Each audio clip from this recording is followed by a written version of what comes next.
मैं पढ़ना और पढ़ाना चाहती थी, तो मैं ये काम से बहुत बहुत प्रेम करती हूँ। ये मेरा काम नहीं है, मेरा पूजा है, मेरा मंदिर है, सब कुछ यही है।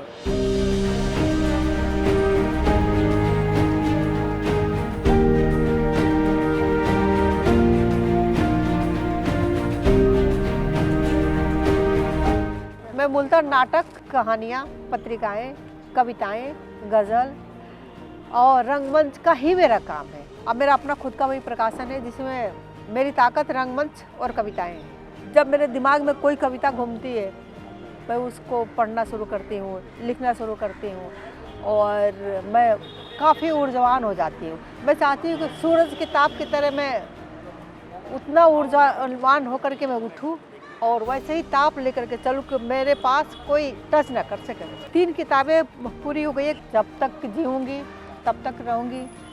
नहीं रहने के बाद ये संजना बुक्स रहेगा और ये किताबें रहेगी, लेकिन मैं फिर भी जीवित रहूँगी, किताबों में जीवित रहूँगी, लोगों के रंगमंच के, बच्चों के मन दिल में जीवित रहूँगी, लेकिन मैं रहूँगी। ये हम सबकी माँ है, जितने भी यहाँ कलाकार हैं हम सबकी माँ हैं।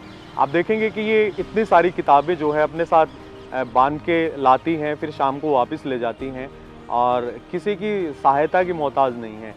संजना आंटी ने बहुत अरसे पहले शायद सोचा होगा, एक सपना बुना होगा, तो उस सपने को आंटी ने धीरे धीरे साकार किया। उन्होंने अपना खुद का पब्लिकेशन हाउस स्टार्ट किया जिसमें अब तकरीबन 100 से 150 से अधिक किताबें छप चुकी हैं।